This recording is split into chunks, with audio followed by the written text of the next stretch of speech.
tutti e a tutti, siamo studenti e studentesse della classe quarta beta del liceo classico Peano Pellico di Cuneo e quello che vedrete a breve è il frutto di un lavoro avvenuto lungo tutto l'anno scolastico 2020-2021, a partire dalla lettura estiva in lingua originale de Il mercante di Venezia, commedia di William Shakespeare.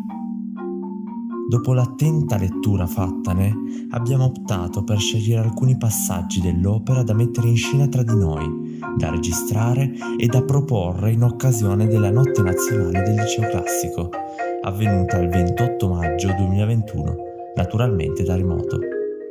Abbiamo quindi organizzato, sotto la direzione dello studente Tobia Fracchia, ogni particolare del progetto, dalle registrazioni alla musica di sottofondo da noi riprodotta, dai riassunti della trama alla post-produzione video. Ciononostante, tutto questo è stato sistematicamente modificato dal veloce variare della situazione epidemiologica in atto, con la quale ognuno di noi si è trovato tristemente a convivere. Anche per queste motivazioni, l'attività di cui proponiamo il risultato finale si è compiuta con assoluta difficoltà, ma ha anche rappresentato un momento in cui sinergicamente ritrovarsi insieme, almeno in relazione al fine del progetto, siccome impossibilitati a farlo fisicamente e con continuità nelle aule scolastiche. Pertanto vi proponiamo ora il risultato dell'intera nostra attività, augurandovi una buona visione del video.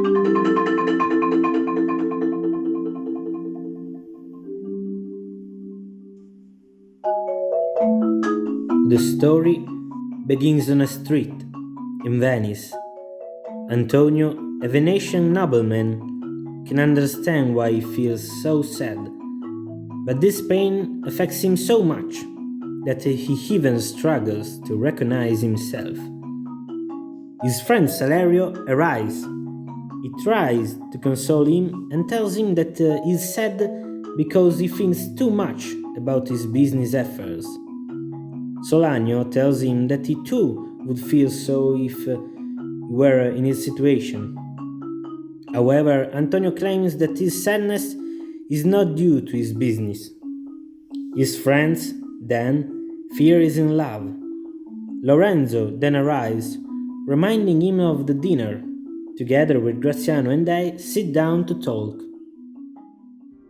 You look not well, Signor Antonio. You have too much respect upon the world. They lose it that do buy it with much care.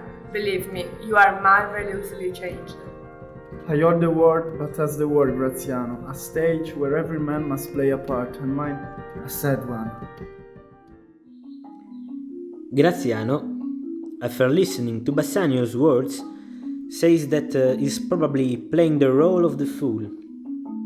He also exhorts Antonio not to build a reputation by being silent, as the many men were considered wise for this. Graziano and Lorenzo leave, while Antonio stays in Bassanio's company, and he asks him who this woman is he wants to talk to him about. Then, Bassanio tells of his economic problems, after having consumed his money, leading a life that he cannot afford. He later confided to his friend the plan to remedy this, that is to ask for help from a wealthy heiress of Belmont, named Portia. Antonio decided to support his friends in this quest for fortune. Then they leave the scene and Portia and Nerissa, her maid, arrive. Nerissa tells her that she is tired of this great world, but her slaves reminds her that such a sentence can only be said by those who have to do in her life with both misfortunes and fortunes, certainly not her.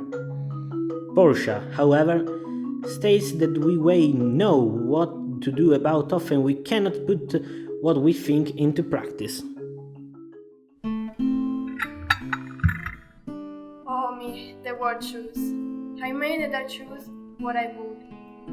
No refuse what I dislike. So is the will of a living daughter curbed by the will of a dead father? Is it not hard, Nerissa, that I cannot choose what I want, nor refuse what I dislike? Your father was very virtuous, and holy men and they that have good inspirations. Therefore, the lottery that he had devised in this three chests of gold, silver, and lead. Portia and Nerissa describe one by one all the suitors who came to Belmont to ask for the hand of the beautiful and rich girl. Then Nerissa remembers that Venetian, who came here in the company of the Marquis of Monferrato. He was, for Nerissa, the most significant person that deserved Portia's attention. But now, another suitor knocks on the door. Is the Prince of Morocco. They lead the scene and Bassanio enters with the Jew Shylock. The two make a pact. Shylock agrees to lend Bassanio 3,000 ducats to raise the economic condition of his friend, only if Antonio will sign a bond offering the usurer a pound of his flesh if the loan is not repaid in 3 months' time. Despite Bassanio's misgivings, Antonio assents to the arrangement. At Shylock's request, the three of them find themselves eating together and Shylock meets Antonio personally here. Oh, this is Signor Antonio.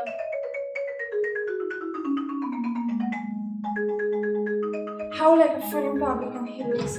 I hate him for he's a Christian, but more for that, in low simplicity, he lends out money gratis and brings down the rate of usance here with us in Venice. If I can catch him once upon the hip, I will feed fat the ancient grudge that I bear him. He hates our sacred nation, and there where mentions most to congregate, on me, my bargains and my well-worn thrift, which he calls interest. Cursed be my tribe if I forgive him. Shylock, listening to Bassanio's words, realizes that he does not have the 3,000 ducats that Antonio asked for 3 months. Then he decided to have Tubal procure them for a rich Jewish friend of his. Later, Antonio reveals to Shylock that he never used to receive the money with loans and interest. Shylock then tells him the story of Jacob, who while grazing a flock of sheep took direct interest not thanks to his power and qualities, by using a power that only even possesses. Signor Antonio, many a time and often in the Rialto, you have written me about my manners and my uses. Still have I borne with a patient shrug, for sufferance is the badge of all our tribe.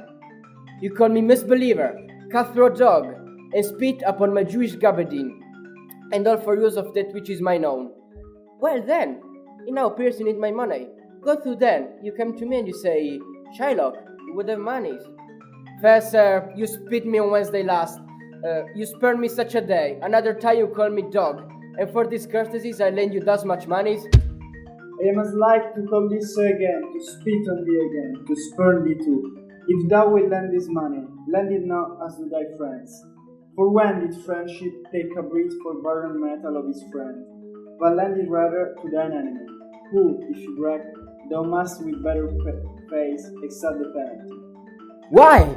Look how you storm. I would be friends with you, and have your love. Forget the shames that you have stained me with. Supply your present want, and take no dot over my money, and you'll not hear me. This is kind I offer. This were kindness. This kindness will I show. Go with me to a notary, sell me there your single bond, in a merry sport. If you not repay me in such a place, in such a day, such sum or sums are expressed in the condition, let the forfeit be nominated for an equal pound of your fair flesh, to be cut off and taken in what part of your body pleaseth me. Content in faith. Following this, Antonio, at the urging of Shylock, decided to sign the bond for which he is forced to return the 3,000 ducats that Shylock lends him. Bassanio does not agree to sign this bond with Shylock. The act ends with the three of them heading to the notary to sign this obligation. Flourish cornets. Enter the Prince of Morocco, a tawny Moor all in white, and 3 or 4 followers according, with Portia, Nerissa, and their train. The scene starts with Morocco asking to be able to see the whitest man in that place. Portia replies that she cannot choose this white man alone. Then Lancelot and Gobbo enter the scene. The two, after a conversation, recognize that they are father and son who had not seen each other for many years. Lancelot reveals to his recovered father that he works as a servant at Shylock, who exploits him and also confides in him that he wants to leave the job. Therefore, the two go to Bassanio to ask if the young man can go to work with him, and Bassanio accepts. In the next scene, Jessica, the daughter of the Jew Shylock, greets Lancelot for the last time he will no longer see because he will no longer work for his father. Later, Shylock informs his daughter that same evening he will not be home because he is invited to dinner by some friends, recommends that she do not leave her home for any reason. When the night arrives, Lorenzo, Jessica's lover, helped by Graziano and Salerio, devises a plan to make the girl escape from the house and to finally be able to live their love story together.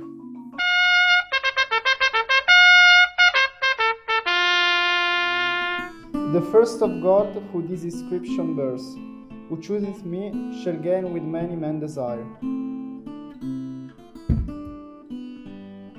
The second, silver, which this promise carries, who chooseth me shall get as much as he deserves. This third, the lead, with warning all as blunt, who chooseth me must give and desert all he hath. How shall I know if I do choose the right? Once this has happened, Portia informs the prince that if he chooses the right casket, she will be his. Later, Prince of Morocco analyzes the characteristics of each basket. The gold one, the silver one, and the lead one. At the end, he chooses the golden casket. Opens the casket, and it's not the right one that allows you to be with Portia. At the end of the scene, the prince leaves disappointed. Salerio and Solanio enter the scene and talk to each other about Bassanio, who left by ship to devote himself to his amorous task. They also talk about the farewell between Bassanio and Antonio, when the latter reminds his friend to live peacefully out of love and not to worry about the debt he himself owes to Shylock. The next scene begins with Nerissa announcing the arrival of the Prince of Aragon, accompanied by Portia. Also the Prince of Aragon, as the Prince of Morocco had done previously, must choose one of the three caskets, the golden one, the silver one, or the lead one. If he chosen the right one, he can marry Portia. The prince, however, set conditions such as he decides never to reveal the chosen casket. The Prince of Aragon, having listened to the words written on each casket, is offended because he realizes that if he marries Portia, he does not get any reward. Wounded in the soul, leaves the scene. In the following scene, Salerio and Solanio return to converse to say that rumor has it that Antonio's ship loaded with precious goods has been wrecked at sea. Shortly after, Shylock also enters the scene, who blames Salerio and Solanio for being aware of his daughter's escape but not having warned him. The discussion moves to what happened to Antonio, who in addition to having lost his ship, must also return the 3,000 ducats loaned to him by Shylock. Why, I'm sure, if he forfeit, do will not take his flesh, what's the good for? To bait fish with dung. It will feed must nothing else, it will feed my revenge. He hath disgraced me, and hindered me half a million. Laughed at my losses, mocked at my gains, scorned my nation, thwarted my bargains. Killed my friends, hated my enemies, and what's his reason? I am a Jew. Have not a Jew eyes? Have not a Jew hands? Organs, dimensions, senses, affections, passions, fed with the same food, armed with the same weapons, subject to the same diseases, healed by the same means, warmed and cooled by the same winter and summer as a Christian is? If you prick us, do we not bleed? If you tickle us, do we not laugh? If you poison us, do we not die? And if you wrong us, shall we not revenge? If we are like you in the rest, we will resemble you in death. If a Jew wrong a Christian, what is his humility? Revenge. If a Christian wrong a Jew, what should his sufferance be by Christian example? Why, revenge. The villainy you teach me I will execute, and it shall go hard, but I will better the instruction. Suddenly, a servant communicates that Antonius arrived at home, and that he would like to talk with Salerio and Solanio, and they leave the place with the servant. Meanwhile, Shylock, with his servant Tubal, asks if he has some information from Genoa and if he was able to find his daughter. He responds that he looked for her in many places, but he couldn't find her. Shylock is indignant for this, and he complains about the diamond's loss of the price with 2,000 ducats, and of the fact that there is a curse on him and these people that never happened before. He keeps to talk about the diamond's loss and the other very precious jewels. Suddenly he exclaims ferociously that he wants to see his daughter dead at his feet, in a grave with his jewels inside and his lost ducats. He concludes his speech. Tubal affirms on the hearsay in Genoa that also Antonio is in trouble because a ship on the way back Tripoli sank, and Tubal talked with some sailors who survived in the shipwreck. Shylock thanks Tubal very cheerfully for the good information, but his joy weakens when he exclaims that he heard that his daughter offered his ring in exchange for a little monkey. Then Shylock curses her, affirming that the ring was a turquoise given by his Leah, and he never offers it either for a monkey's forest.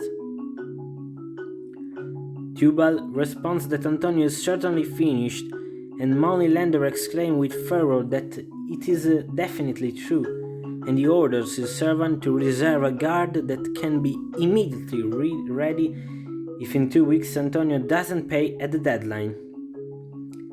In conclusion, the two leave the room. At Portia's home in Belmonte there are Bassanio, Graziano, Portia and Nerissa with servants.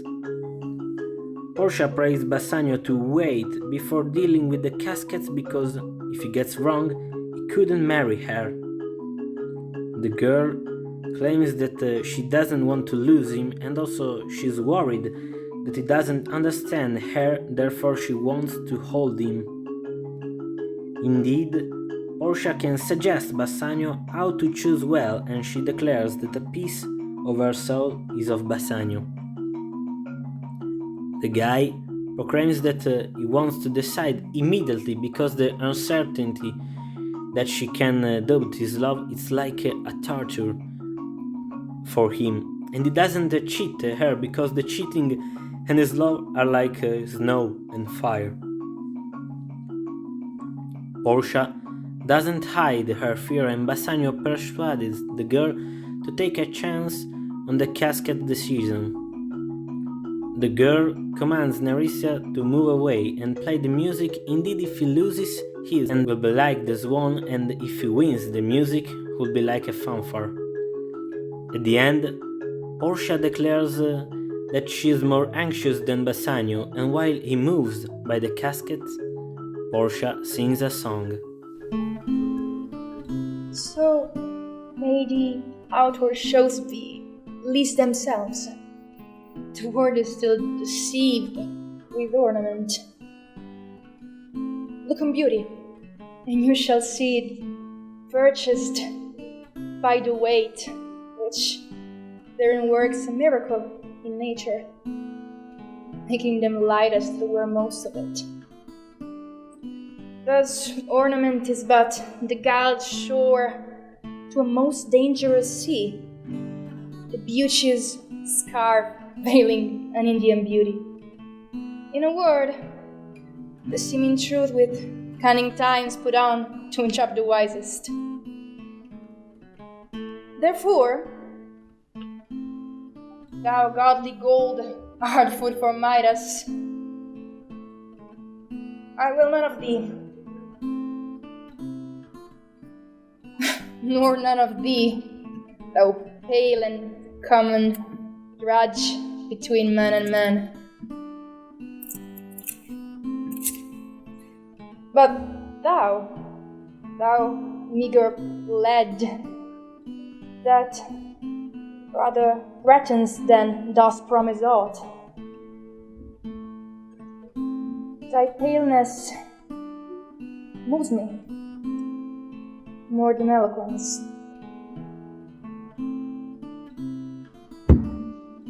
And here she's on.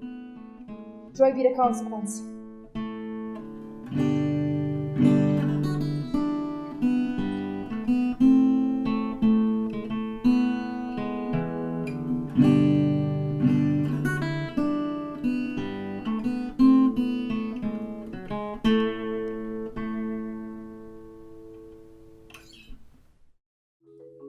After Bassanio's speech, separately Portia says that the doubts and the desperation of her soul went away to make space for the happiness that she shares with Bassanio. Then Bassanio opens the casket made of lead and he finds Portia's portrait that he describes pleasantly. He's praising the painter that was able to paint her eyes. In Bassanio's opinion, that portrait treats Portia wrongly rather than her real aspect, saying that he opens the handwritten and he reads with pleasure. You that choose not by the view, chance us fair and choose us true. Since this fortune falls to you, be content and seek no new. If you be well pleased with this, and hold your fortune for your bliss, turn you when your lady is, and claim her with a loving kiss. Bassanio just finished reading the piece of paper with satisfaction. He's confused because he's still uncertain about the choice, but the applause and acclaim make him reconsider. Then he asks Portia to approve this result. The girl replies that her dowry is not high and that until now she was the owner of her house, but from now everything that she owns is Bassanio's.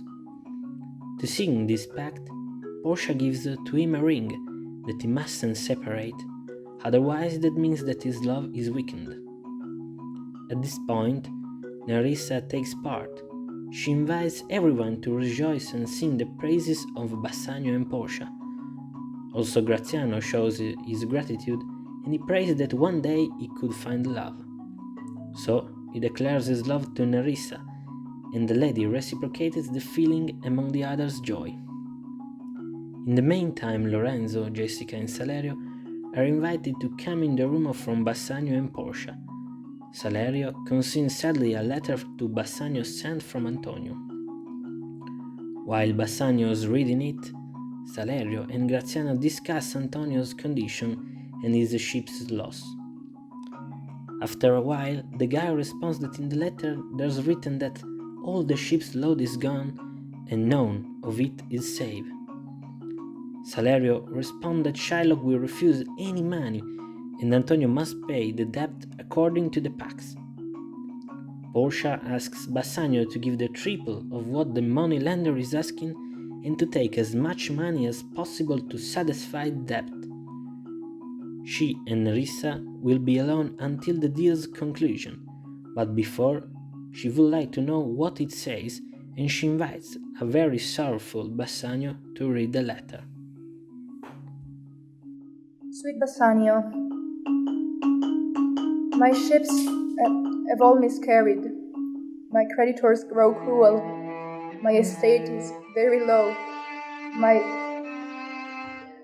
bond to the Jew is forfeit. And since in paying it, it is impossible I should live. All debts are clear between you and I. If I might but see you at my death, notwithstanding, use your pleasure. If your love do not persuade you to come, then on my letter.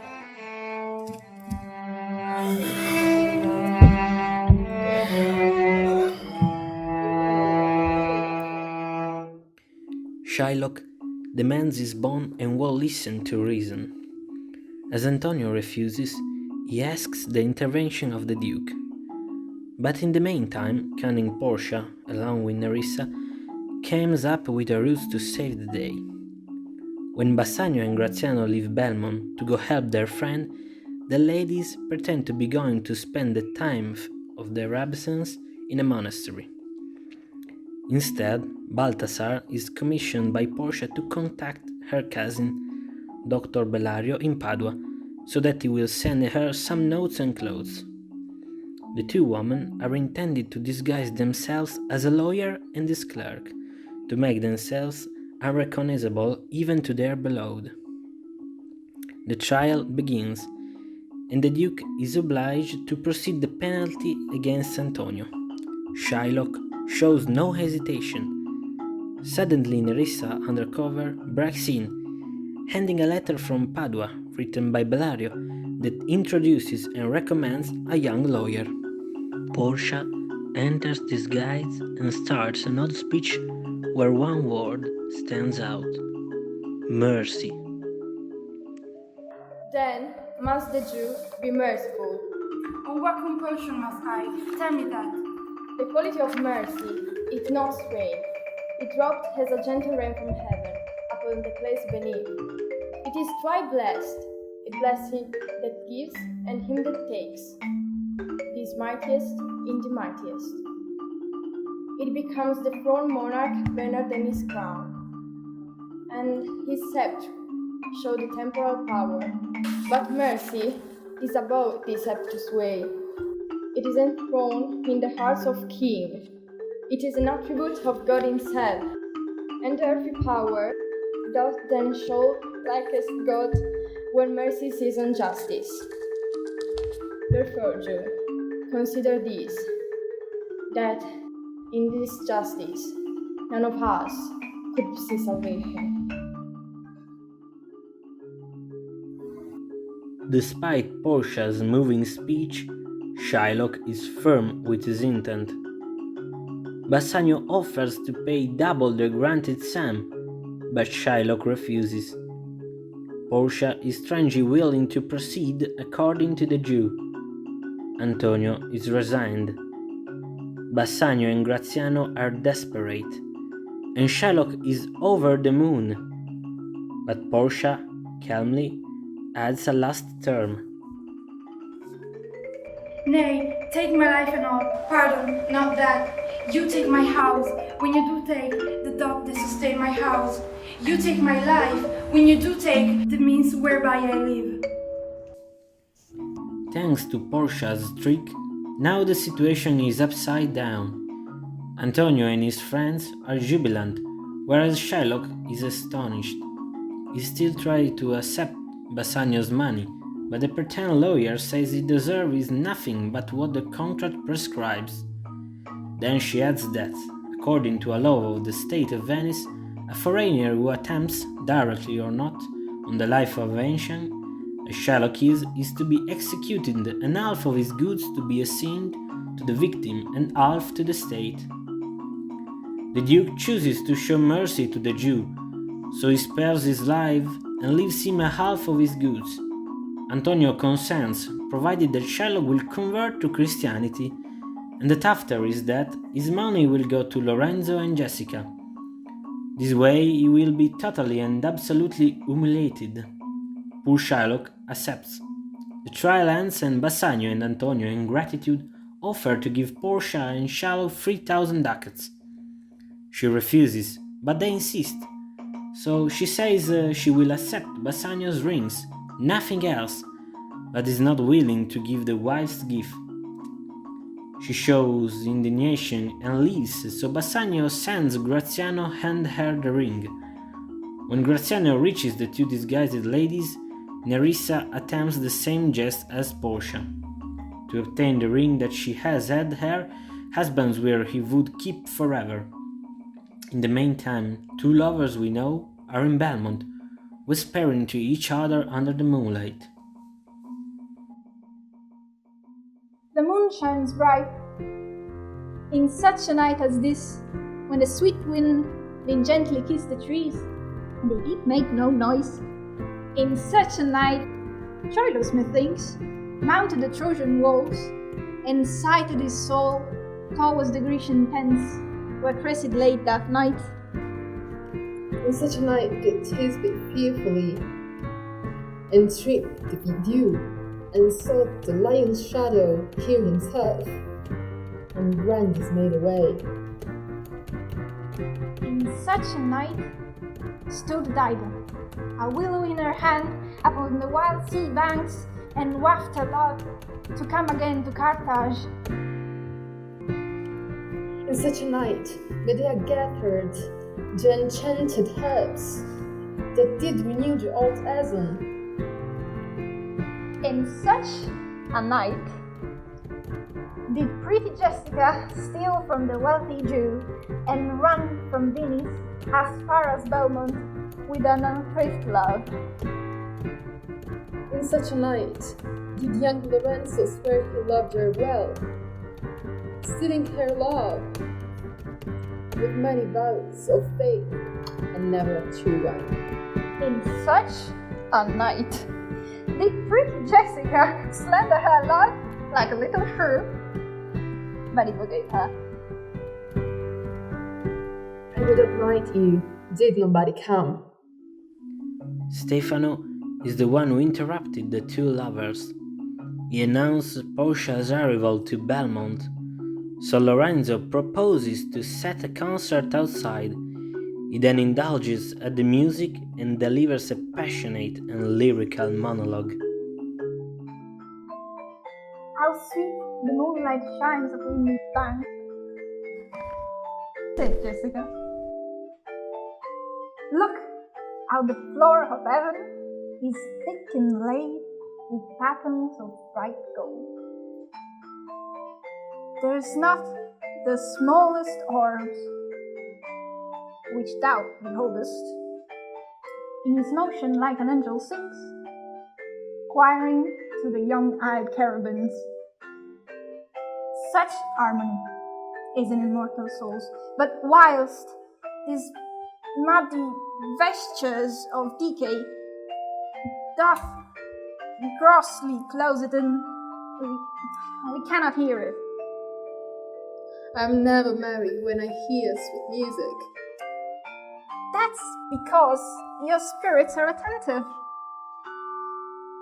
For do note a wild and wanton herd, if but they hear perchance a trumpet sound, or if any air of music touches their ear, you shall perceive and make a mutual stand. Their savage eyes turn into the modest gaze by the sweet power of music. Since nothing is so stockish, hard, or full of rage, doth music for the time doth change his nature. The man that hath no music in himself, nor is moved by a concert of sweet sounds, is fit for treasons, for stratagems, for spoils. The motion of the spirits is dull as the night, and his affections are dark as Erebus. Let no man be trusted. Mark the music. Portia and Nerissa finally reach Belmont with their disguise taken off and are charmed by the sweet music. As they meet Bassanio and Graziano, they ask them at once about the rings. they playfully torture them, insisting they should have never given out their precious gifts. Then they reveal they have the rings and manage to convince they have obtained them, sleeping with the unexisting lawyer and his clerk. The two men are shocked, but in the end happy to have the love of their wives back. Thanks to the two ladies, Antonio finds out that the ships are safe in Venice harbor, and they communicate to Lorenzo and Jessica the good news about Shylock's legacy.